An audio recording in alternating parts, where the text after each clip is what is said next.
आ रही सिस्टम वाली शो हो रही एक मिनट वेट। जी।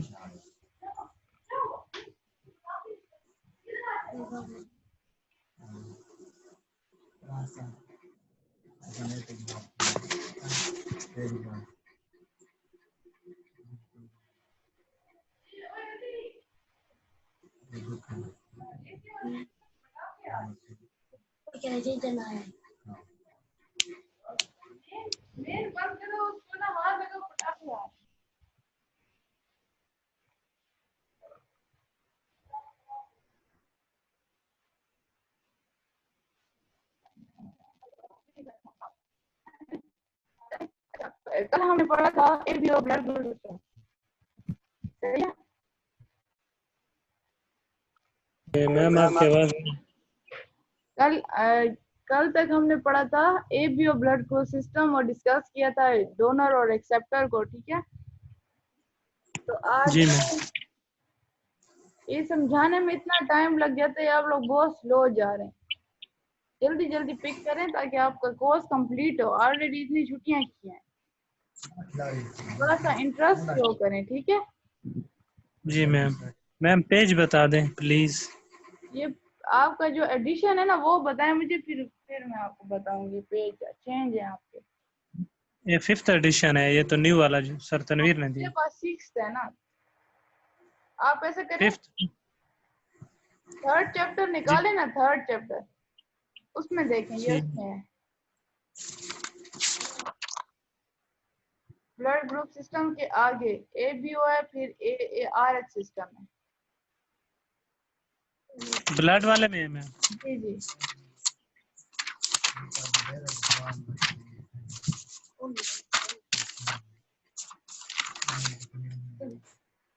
इतना टाइम वेस्ट कर रहे हैं आप। मैम शुरू करें।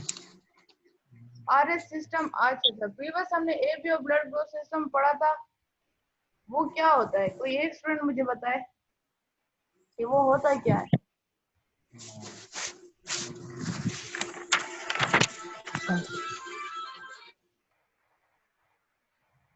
उसमें कौन से एंटीजन प्रेजेंट होते हैं? आरबीसी की सरफेस पे 2-3 एंटीजन होते हैं जो डिटरमाइन करते हैं ए बी या ओ ब्लड ग्रुप को। वो कौन से होते हैं? लगता है घर में किसी ने भी नहीं पढ़ा।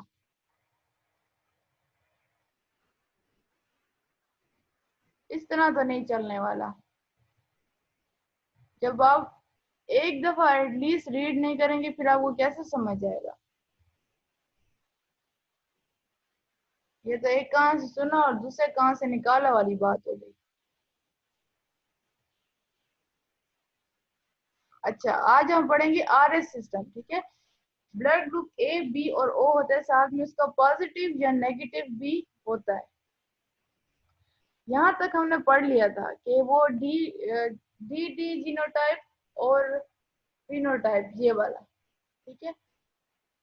Positive, the addition of positive or negative sign with ABO blood group shows the presence or absence of RH factor on RBC. Positive या नेगेटिव साइन जो हम ब्लड ग्रुप के साथ लगाते हैं, जैसे ए पॉजिटिव या A negative, B positive, B negative, O positive, O negative, वो क्या शो कर रहा होता है?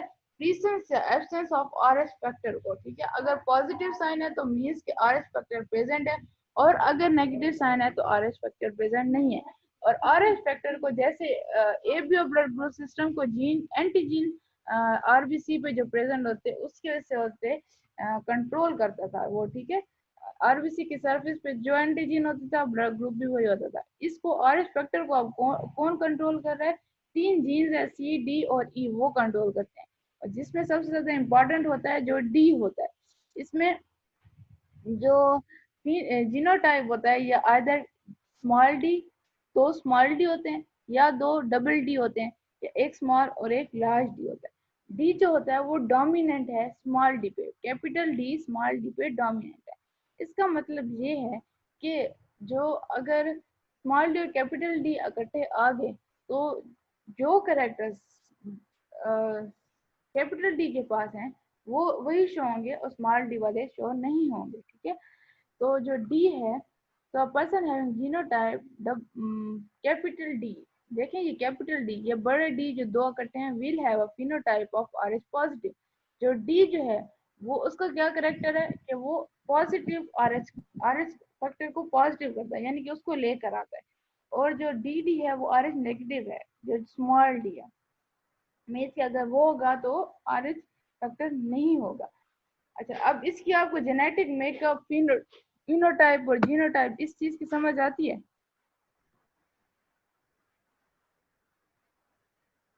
हेलो,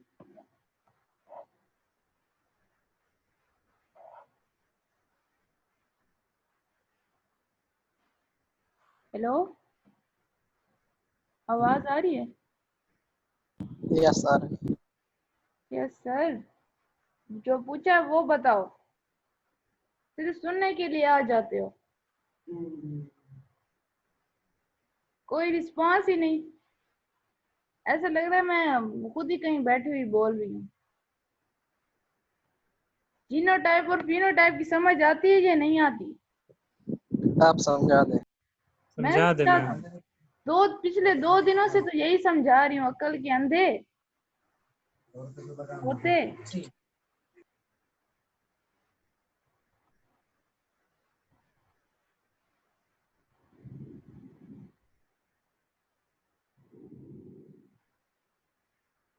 क्या चीज लाऊं और समझाऊं, समझ डंडा लेके सर में मारूं फिर समझा दूं, थोड़ा खुल भी जाएगा। अभी मैंने 2 मिनट पहले यही समझाया और पूछा है कि समझ आई है कि नहीं आई। कोई एक स्टूडेंट बताए कि ये जब दो कैपिटल डी इकट्ठे होंगे तो कौन सा आर एच फैक्टर होगा?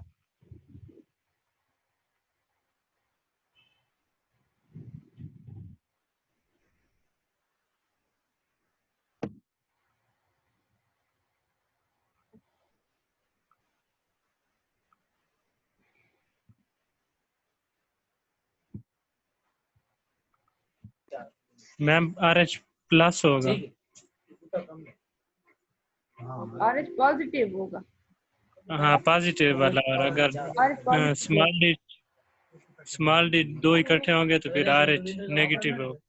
हाँ, क्योंकि जो कैपिटल डी है वो डोमिनेंट है स्मॉल डी पे, मींस जो भी करेक्टर, ये जीन्स हैं, ठीक है, जीन्स के एलील्स हैं। अगर कैपिटल डी के फॉर एग्जांपल कैपिटल डी की कैरेक्टरिस्टिक्स होती कि वो नेगेटिव फैक्टर को लेकर आता, तो क्या होता, जहां पर भी कैपिटल डी आ जाता तो वो आर एच फैक्टर नेगेटिव भी होना था। लेकिन इसका करेक्टर क्या है कि ये आर एच पॉजिटिव को लेकर आता है और डोमिनेंट है। तो मतलब कि डोमिनेंट मीन्स उसके ऊपर बा असर है स्मॉल डी पे। तो जो भी इसके पास करेक्टर होगा ना, जीन्स के अंदर करेक्टर्स पड़े हुए होते हैं जो हमें पेरेंट्स से मिलते हैं, उसके मुताबिक हमारी बॉडी फिर अपने सिस्टम्स को डेवलप करती है। तो आर एच, अगर किसी का जेनेटिक मेकअप ऐसा है कि उसके पास दोनों कैपिटल डी यानी कि बड़े डी आ गए, ठीक है, तो उसका आर एच फैक्टर पॉजिटिव होगा, मीन्स कि उसके आर एच फैक्टर उसके पास प्रेजेंट होगा।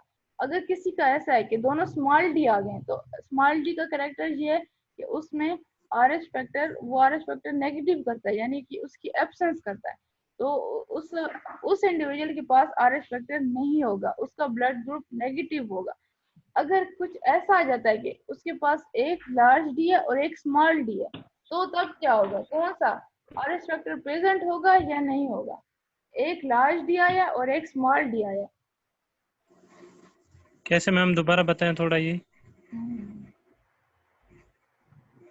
एक लार्ज डी है और एक स्मॉल जी डी मैम। है, तो जी कौन मैम। सा अब आर एच फैक्टर होगा या नहीं होगा, ये बताएं। R H factor large D ma'am dominate होता है ना स्मॉल डी पर, जी और आर एच फैक्टर पॉजिटिव होगा। हाँ, इस वक्त पॉजिटिव होगा क्योंकि वो डोमिनेंट है, वो प्रेजेंट होगा। चलो।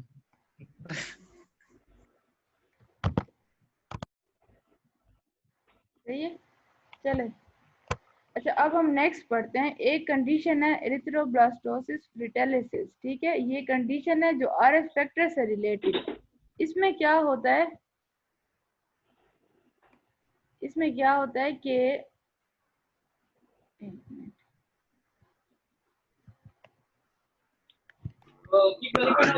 मैडम जरा भी समझ नहीं आ रही हमें। कहाँ से समझ नहीं आ रही? आपकी आवाज, आप खुद ही खामोश हो जाती हैं जब बताना होता है कि ये किस चीज के लिए क्या है। अच्छा, मैं तो पहले ही ढूंढ रही हूँ। सबर एक मिनट। अच्छा, ढूंढ लें।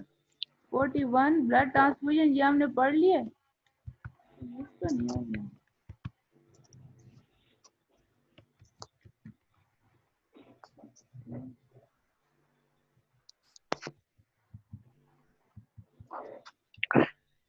आपको कहाँ से समझनी है मुझे बताएं। ये देखें, अब हमने ये पढ़नी है कंडीशन एरिथ्रोब्लास्टोसिस फेटेलिसिस, ये ठीक है। आरएस फैक्टर किससे रिलेटेड कंडीशन है। आप मुझे बताएं आपको कहाँ से समझनी आई।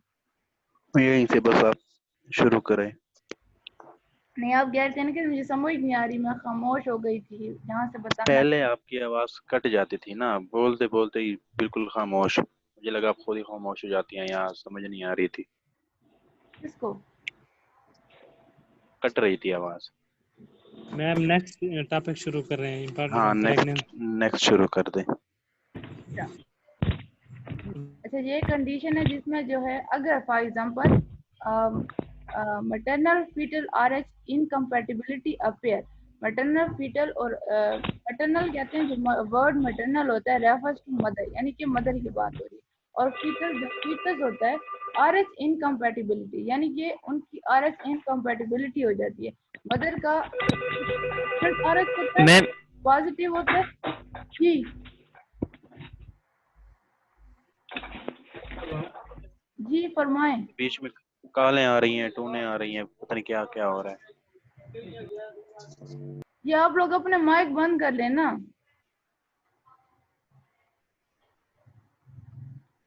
अब ये तो मेरा प्रॉब्लम नहीं है। जो है आरएच नेगेटिव वुमेन है, for example married with RH positive, यानी कि उनका आरएच डिफरेंट है, तो क्या होगा।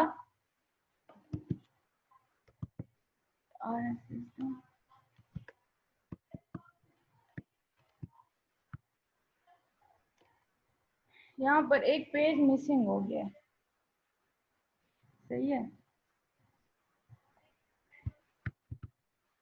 एंटीजन, ये मोरल इम्यूनिटी, हाँ ये वाला पेज है। मिस कोई, इट इज चलें द शुक्र है। It is the genotype of the man is DD, ठीक है।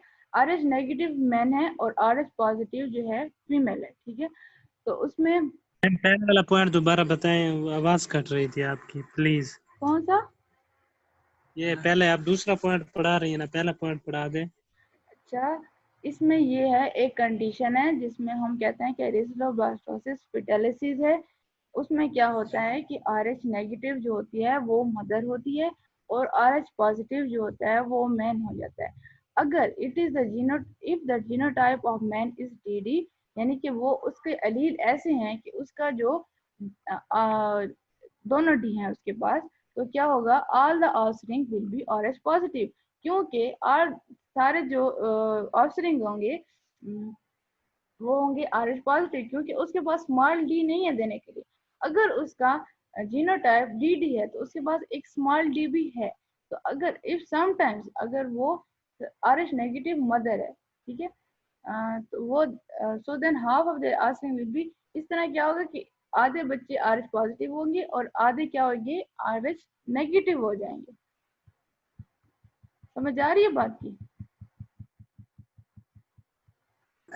जी ma'am. Rh negative women means के आरएच नेगेटिव है तो उसने हर हालत में स्मॉल डी ही देना है। अच्छा, और जब वो स्मॉल देगी और यहाँ से भी स्मॉल आएगा तो क्या होगा, पॉजिटिव, यानी द जीनोटाइप इज तो half of the offspring will be RH positive और हाफ जो होंगे आरएच नेगेटिव हो जाएंगे। तो क्या होगा, जब now the pregnant woman having RH fetus in her uterus is dangerous। अच्छा, मदर का जो RH फैक्टर है वो नेगेटिव आ गया और जो फीटस है उसका पॉजिटिव आ गया। अब क्या होगा, जो RH पॉजिटिव फीटस का है वो ट्रेवल करेगा प्लेसेंटा से मदर के अंदर, ठीक है। अब ये पॉइंट देखिए, now the pregnant woman having RH positive foetus in her uterus is dangerous. Mother का नेगेटिव है, फीटस का RH पॉजिटिव आ गया तो क्या हो जाएगा, ये डेंजरस कंडीशन हो गई। Because of RBCs of RH positive foetus cross the placenta, जो RBC हैं RH पॉजिटिव फीटस के, वो प्लेसेंटा को क्रॉस करके मदर के ब्लड में इंटर हो जाएंगे। मदर का इम्यून सिस्टम क्या करेगा, उन RH फैक्टर के अगेंस्ट इम्यूनिटी डेवलप करेगा। It will simulate the production of anti-RH antibodies in mother body, ठीक है। तो anti-RH एंटीबॉडीज डेवलप कर देंगे मदर बॉडी में। Now if the anti-RH antibodies came back through the placenta, अब वो जो पहले क्या हुआ कि RH फैक्टर बेबी का प्लेसेंटा से ट्रेवल करके, फीटस का प्लेसेंटा से ट्रेवल करके मदर की इम्यून सिस्टम को जगाता है, वो anti-RH प्रोड्यूस करता है। अब अगर वो anti-RH दोबारा से ट्रेवल करके फीटस तक आ गए तो क्या होगा, haemolysis, rupture of RBC start हो जाएगी, ठीक है। और इस कंडीशन को हम क्या कहते हैं कि ये है एरिथ्रोब्लास्टोसिस फेटालिसिस, ठीक है। इसमें RH इनकम्पैटिबिलिटी आ जाती है और इससे जब RBC की डिस्ट्रक्शन होगी तो फिर उस पे बेबी फीटस पे बहुत बुरा असर पड़ेगा। वो the baby will suffer from severe anaemia, उसको एनीमिया हो जाएगा, जॉन्डिस हो जाएगी, उसका लिवर और स्प्लीन जो है वो इनलार्ज हो जाएगा। तो वो ये बहुत इंटरेस्टिंग टॉपिक है, बहुत ज्यादा इंटरेस्टिंग। मैम ये आप कौन से बुक से पढ़ा रहे हैं? हमारे बुक में तो ये नहीं है। आपकी बुक में है पेज नहीं, 4th एडिशन की बुक है, हमारे बुक में ये नहीं है। 6th एडिशन भी आ गया, अभी आप बोर्ड पे बैठे हैं। हमको सबको तो ये बुक दिए हैं। मेरे पास है 6th एडिशन है मेरे पास। बस हमें तो ये बुक दिया है, इतने छोटे छोटे टॉपिक हैं इसमें, तो ये तकरीबन 2 पेज चैप्टर है।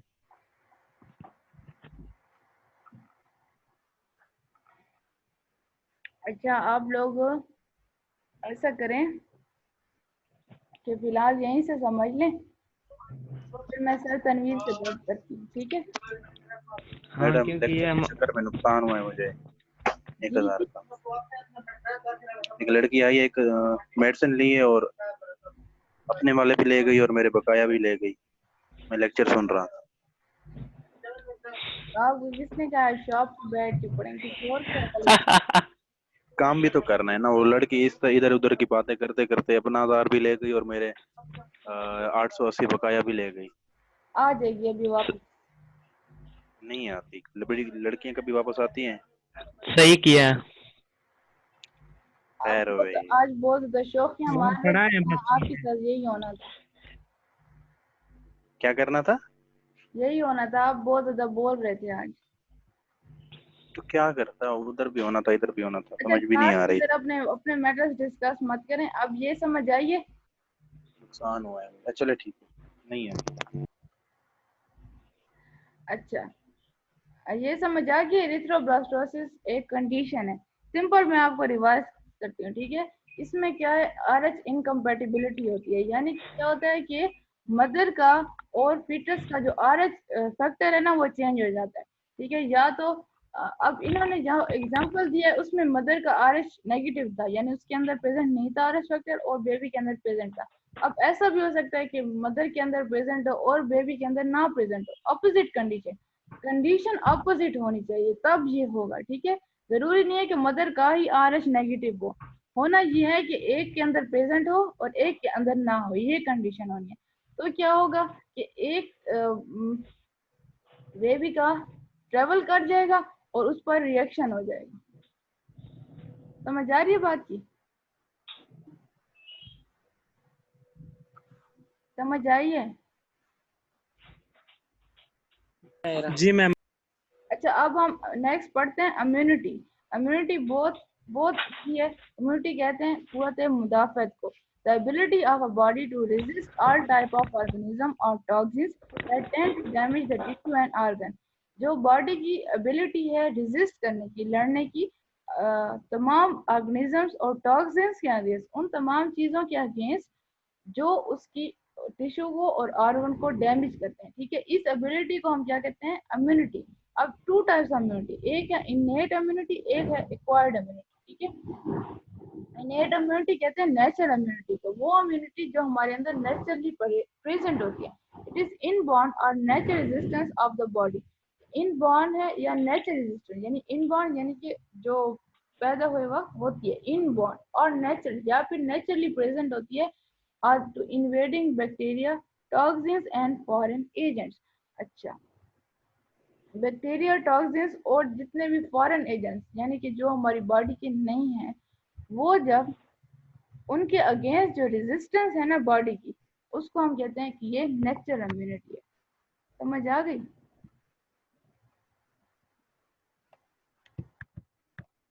जी मैम आ गई, आगे बढ़ो। अब नेक्स्ट है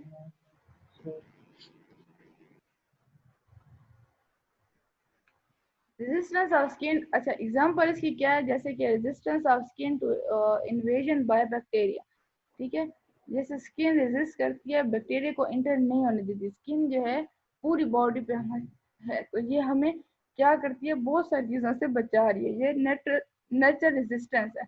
इसी तरह destruction of germs in stomach,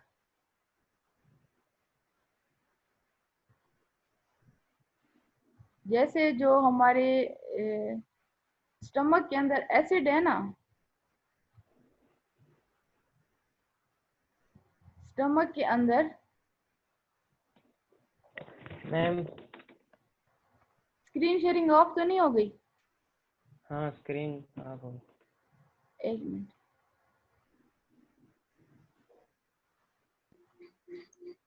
screen of हो।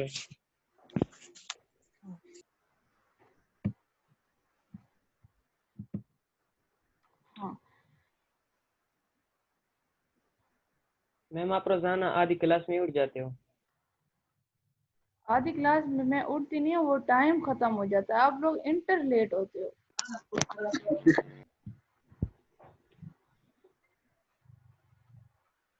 उस दिन जो था आप लोगों ने इतना लेट किया कि वो टाइम ही खत्म हो गया। मीटिंग शेड्यूल होती है ना, ये जूम पे मीटिंग शेड्यूल होती है, इसकी टाइमिंग होती है 40 मिनट से ज्यादा आप इकट्ठे मीटिंग नहीं कर सकते। सही है? ठीक है। उसके बाद ये खुद ब खुद कट जाता है। अच्छा जी, आपने नोट किया होगा तो वो खुद ही बंद हो जाता है। ऊपर टाइमिंग आ रही होती है कि अब इतने मिनट्स रह गए हैं। ठीक है। अच्छा, अब नेचुरल इम्यूनिटी या इनेट इम्यूनिटी की एग्जांपल्स थी। एक तो हमारी स्किन, दूसरा जो हमारे स्टमक में एसिड प्रेजेंट है और एंजाइम जो जर्म्स को किल कर रहे होते हैं वो, और जो हमारे WBCs हैं डिफेंस मैकेनिज्म के, वाइट ब्लड सेल्स, वो। ठीक है, ये 3 एग्जांपल्स हैं नेचुरल इम्यूनिटी की। तो अब एक्वायर्ड इम्यूनिटी क्या है? This type of immunity is build up by the body against specific organism that cause damage. ये बॉडी खुद डेवलप करती है। जैसे कि अगर किसी को क्या हो गया, फॉर एग्जांपल TB, ट्यूबरकुलोसिस हो गया, तो वो क्या होगा? वो उस बॉडी के अगेंस्ट क्या करेगा? इम्यूनिटी डेवलप करेगा। तो इसको जो बॉडी खुद डेवलप करेगी, वो नेचुरली उसमें प्रेजेंट नहीं थी। एक दफा उसको डिजीज हुई तो उस बॉडी ने एंटीबॉडी प्रोड्यूस किए, तब उसके अंदर वो इम्यूनिटी डेवलप हो गई। इस टाइप ऑफ इम्यूनिटी को हम कहते हैं कि ये एक्वायर्ड इम्यूनिटी है। एक्वायर्ड इम्यूनिटी की अब टाइप्स क्या है? सेल मेडिएटेड इम्यूनिटी और मैम दोबारा ये बताएं, कर्ड इम्यूनिटी वो वाला, आपकी आवाज कट रही थी, शोर आ रहा था कुछ। Acquired immunity. जी मैम। एक है नेचुरल। ठीक है, नेचुरल के ऑपोजिट है एक्वायर्ड। नेचुरल है जो हमारे अंदर इनबॉर्न होती है, यानी कि हर किसी में प्रेजेंट होती है पहले से नेचुरली। और एक्वायर्ड वो होती है जिसके लिए हमें क्या होता है, एक दफा या तो हम वैक्सीनेशन के थ्रू इम्यूनिटी वो लेते हैं, या तो हमें वो डिजीज होती है तब हमारे अंदर वो एंटीबॉडी प्रोड्यूस होते हैं और हमारी बॉडी उस डिजीज के अगेंस्ट जो है वो एक इम्यूनिटी डेवलप कर लेती है। ठीक है, पहले से नेचर प्रेजेंट नहीं होता। जैसे कि अगर खसरा है, किसी को एक दफा हो गया तो वो क्या है, एंटीबॉडी प्रोड्यूस हो जाएंगे और फिर दोबारा उसको वो नहीं होगी। ये है एक्वायर्ड इम्यूनिटी जो बॉडी ने खुद डेवलप की। या तो उसको हम वैक्सीन दे के रोकेंगे या तो हम उसको खुद डेवलप करेंगे, नेचुरली वो प्रेजेंट नहीं होगी। ठीक है, उसको हम कहेंगे कि ये एक्वायर्ड इम्यूनिटी थी। अच्छा, build up by the body, body खुद डेवलप करेगी। अच्छा, अब टाइप्स क्या है इम्यूनिटी की, एक्वायर्ड इम्यूनिटी की? एक है सेल मेडिएटेड और एक है ह्यूमोरल। अब सेल मेडिएटेड में क्या होता है, this type of acquired immunity is achieved through formation of activated lymphocytes against specific germs. Cell mediated immunity हम लिम्फोसाइट्स को एक्टिवेट करके अगेंस्ट स्पेसिफिक जर्म्स के अगेंस्ट लिम्फोसाइट्स को हम एक्टिव करते हैं और फिर हमारे अंदर सेल मेडिएटेड इम्यूनिटी डेवलप हो जाती है। T lymphocyte is responsible for sale mediated immunity. देखिए ये इंपॉर्टेंट है, ये एमसीक्यूज में आ सकता है कि कौन से जो लिम्फोसाइट्स हैं, कौन से डब्ल्यूबीसीज हैं जो सेल मेडिएटेड इम्यूनिटी के लिए रिस्पॉन्सिबल है। तो वो T lymphocyte, once attached to their antigen, T lymphocyte divides from a clone, the cells of which then differentiate into different cell types. अच्छा, एंटीजन जो है वो फॉरेन सब्सटेंस है, वो डिजीज कॉजिंग एजेंट है। ठीक है, जैसे ही टी लिम्फोसाइट उससे जुड़ते हैं वो उसको किल कर देता है। ठीक है, और वो डिजीज जो है वो खत्म हो जाती है। हेल्पर टी सेल्स, अब हेल्पर टी सेल्स क्या है? इनका फंक्शन है these produces chemicals which activate other डब्ल्यूबीसीज जैसे phagocytes to engulf harmful materials। ये ऐसे हेल्पर टी सेल्स ऐसे केमिकल्स प्रोड्यूस करते हैं व्हिच एक्टिवेट अदर डब्ल्यूबीसीज, जो दूसरे डब्ल्यूबीसीज को एक्टिवेट करते हैं, सच एज फेगोसाइट्स, जैसे कि phagocytes to engulf harmful materials। Helper T cells दूसरे अनदर डब्ल्यूबीसीज को एक्टिवेट करके उनसे काम लेते हैं। एग्जाम्पल इसकी फेगोसाइट है जो इंगल्फ करते हैं, यानी कि फॉरेन मटेरियल को खा लेते हैं। फेगोसाइटोसिस पता है क्या होता है?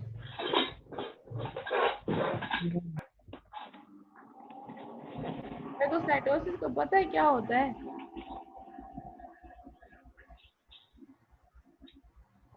नलाइको, भांडो, मैट्रिक में कुछ पढ़ा होता तो आता ना। साइटोसिस मीन तोड़ फोड़, स्प्लिट करना। फेगोसाइटोसिस जी मैम, वो क्या होता है? फैगो का पता नहीं।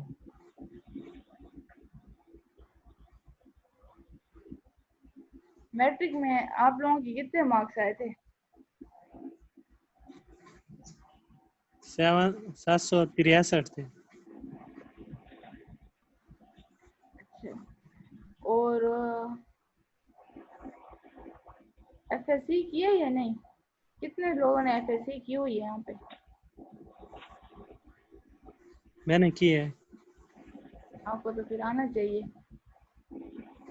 भूल गया मैं। 839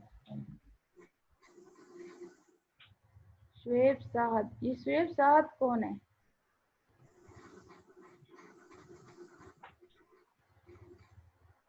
हैं?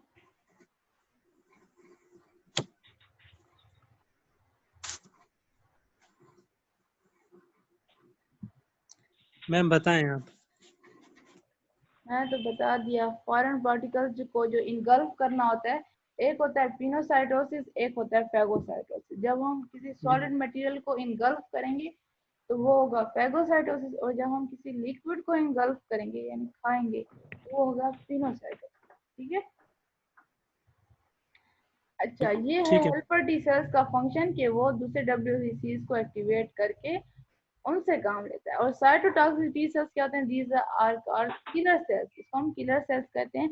These case body cells which have become invaded by viruses. अच्छा, उन बॉडी सेल्स को ये किल करते हैं जो वायरस जिन पे इन्वेड करते हैं, यानी कि जिन पे इनका कब्जा होता है, इनको वो डिस्ट्रॉय कर रहे होते हैं। These are also destroyed cancer cells, ये कैंसर सेल को भी डिस्ट्रॉय करते हैं। अच्छा, तो ब्रेस्ट इन्वेडेड बाय वायरस, जी, इन्वेडेड बाय वायरस का क्या मतलब? इन्वेड करना है, उस पे इन्वेड करता है हमला करने को। ठीक है, हमला करने को, कब्जा करने को, यानी उन सेल्स को ये डिस्ट्रॉय कर देते हैं जो वायरसेस के अंडर होते हैं, जिनको वायरस डिस्ट्रॉय कर। ठीक है, जैसे कि कैंसर सेल्स, जी सर। अच्छा, once an infection has been eliminated, these cells suppress the function of both cytotoxic cell and helper T cell. अच्छा, अब suppressor T cell करते हैं क्या करते हैं कि जब इन्फेक्शन खत्म हो जाता है हमारी बॉडी के अंदर तो साइटोटॉक्सिक टी सेल्स को और हेल्पर टी सेल्स को सुप्रेस कर देते हैं, यानी कि उनको दबा उनके फंक्शन को खत्म कर देते हैं and so maintain control of the immune system, और इससे इम्यून सिस्टम को कंट्रोल करते हैं। सही है। अब नेक्स्ट है humoral immunity.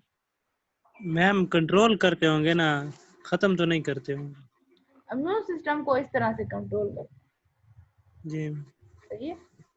Suppressor T cell immune system को कंट्रोल करते हैं कैसे? जो हेल्पर टी सेल्स हैं और साइटोटॉक्सिक टी सेल्स हैं उनका जब फंक्शन खत्म हो जाता है, जब इन्फेक्शन बॉडी से खत्म हो गया तो ये ना हो कि वो अपने ही सेल्स को इनगल्फ कर रहे हो और जो हमारे बॉडी के जो सेल्स हैं जो प्रॉपर फंक्शन कर रहे हैं उनको वो इनगल्फ कर रहे हैं और उनको डिस्ट्रॉय कर रहे हैं।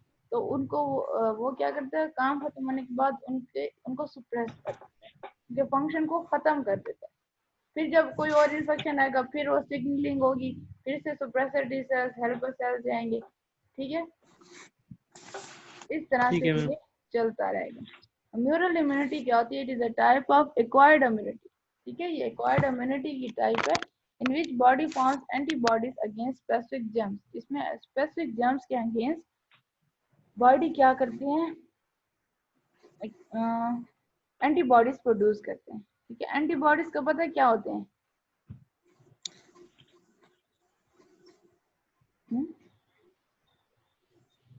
पता है एंटीबॉडीज क्या होते हैं? भूल गया है, याद करते हैं।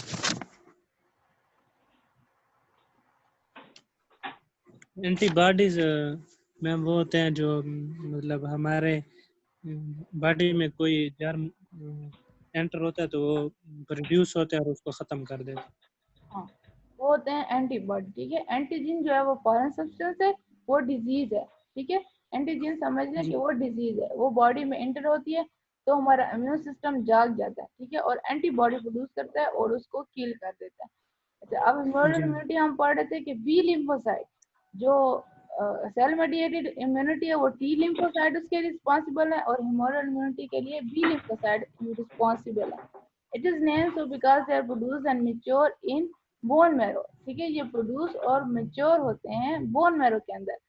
अच्छा, when B lymphocyte recognizes an antigen it divides and form a clone. जब जैसे ही हमारी बॉडी में एंटीजन इंटर होता है बी लिम्फोसाइट एक्टिव हो जाते हैं। As most microorganism possess more than one antigen so it will stimulate many lymphocytes to produce polyclonal antibodies।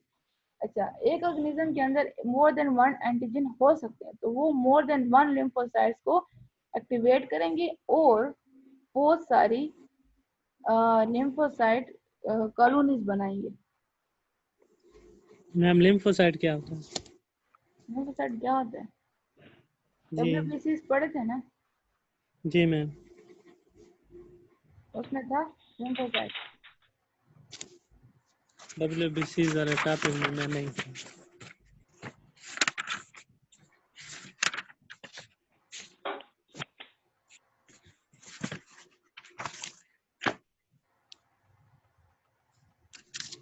देखे हैं या नहीं? न्यूट्रोफिल, जी मैम। बेसोफिल, एंजाइनोफिल।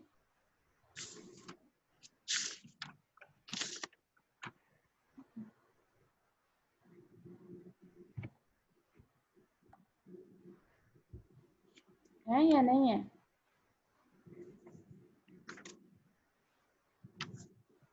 क्या हुआ? WBC की टाइप है। ठीक है, ये लिम्फोसाइट, लिम्फोसाइट और जी मोनोसाइट एक ग्रेनुलोसाइट है और जो बेसोफिल, न्यूट्रोफिल, एंजाइनोफिल जो वो हैं ग्रेनुलोसाइट। ठीक है। अच्छा, अब जी मैम। एंटीजन वो होता है जो फॉरेन सब्सटेंस होता है हमारी बॉडी के अंदर प्रेजेंट, फॉरेन सब्सटेंस होता है जो जो ऑर्गेनिज्म होता है ना वो लेकर आता है। Infectious organism, any foreign particle which can activate our immune system to release antibody called antigen। कोई भी फॉरेन सब्सटेंस जो हमारे इम्यून सिस्टम को अवेट कर सकता है तो और एंटीबॉडी रिलीज कराता है तो वो क्या होता है? एंटीजन होता है। अब इनकी केमिकल नेचर क्या है? Antigens are mostly conjugate proteins, ठीक है। ये कंजुगेटेड प्रोटीन्स होते हैं जैसे कि लिपो, ग्लाइको और nucleoproteins. Conjugated means complex protein है, ठीक है। इसमें लिपिड्स भी हैं और प्रोटीन। लिपोप्रोटीन मींस लिपिड भी हैं और प्रोटीन भी हैं, मिले हुए आपस में कंबाइन है। ग्लाइको मींस कार्बोहाइड्रेट भी हैं, प्रोटीन भी। न्यूक्लियो में न्यूक्लिक एसिड और प्रोटीन, बड़े बड़े प्रोटीन के मॉलिक्यूल हैं एंटीजेंस में। अच्छा, ब्लड ग्रुप एंटीजेंस में the blood group antigens are the chemical structure lie on blood cell membrane. अच्छा, ब्लड ग्रुप एंटीजन जो है वो ब्लड केमिकल स्ट्रक्चर हैं जो कि ब्लड सेल्स पे प्रेजेंट होते हैं, ब्लड सेल मेम्ब्रेन पे प्रेजेंट होते हैं। इसमें ग्लाइकोप्रोटीन है, ग्लाइकोलिपिड है और प्रोटीन भी है, सही है। हमें तो ये 2 ब्लड ग्रुप सिस्टम पढ़े हैं ना, और भी बहुत सारे हैं, ठीक है। तो एबीओ ब्लड ग्रुप सिस्टम होता है, उसमें ग्लाइकोलिपिड प्रेजेंट होते हैं सेल मेम्ब्रेन पे। अच्छा, और एंटीबॉडी अब क्या है?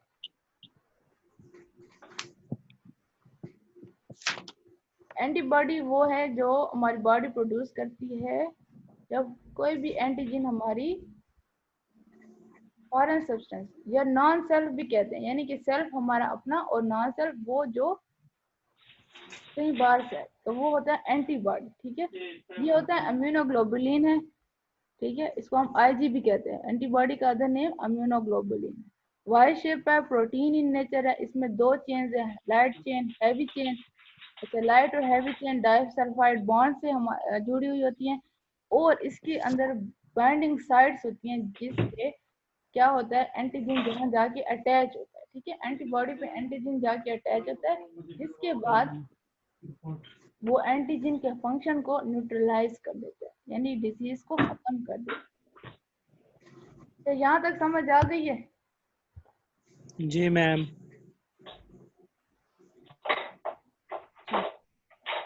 बाकी स्टूडेंट्स क्यों नहीं आ रहे? थक गए हैं। अच्छा, आज का यही खत्म हो रहा है लेक्चर, ठीक है। 40 मिनट्स ओवर हो गए हैं। जी मैम, एंटीबॉडी शुरू करेंगे फिर दोबारा से। हाँ, एंटीबॉडीज स्टार्ट ले लेंगे, चले यहाँ से। और जो है ये टॉपिक बड़ा है थोड़ा।